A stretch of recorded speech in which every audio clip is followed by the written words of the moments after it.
with their children about mom and dad. I think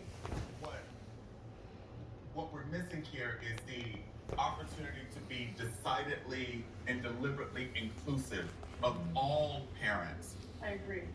I would say that of all these words on the list, the only thing that I've heard be talked about in my entire life being canceled, and it's not canceled, is the word tribe.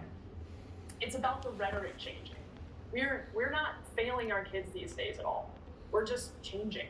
We're progressing, and we're allowing us to become more inclusive of a new generation of people. I'm glad that your parents were married for 50 years, but something is now changing. We have to account for that. Well, my thought is, regardless of your skin color, regardless of your race, why would you take offense to any of these terms or words? I'll give you one. No, spooky. Master bedroom. Here's a historical lesson. Master bedroom is the bedroom where master slept. I understand. Where he raped enslaved black women. I understand. Where black women who were enslaved were his servants. As we come to understand the historical origins of the word, I think we can agree that was an awful place.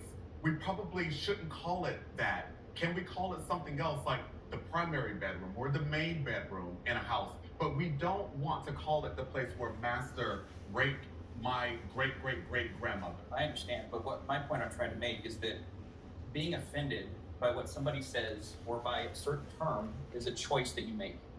You have a choice to not be offended. You have a choice to not let that affect you. But you also have the choice to not use the word. People are free to say whatever they want to say within reason, but absolutely, you're free to respond and react to that however you choose. And I think being offended by something is a choice that you make.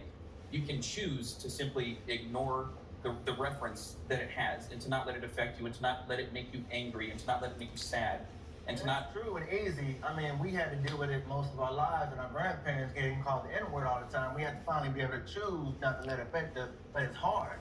When something's offensive, it's offensive. I'm sure it is. You beat up upon it. You might not have to deal with that as much, but there's a group of people in many races, many minorities that do, and we see certain words, and it reminds us every day and speaks to our identity. So words do matter, and even if I choose not to let this offend me, doesn't mean I shouldn't look out for my brother and sister who it might offend.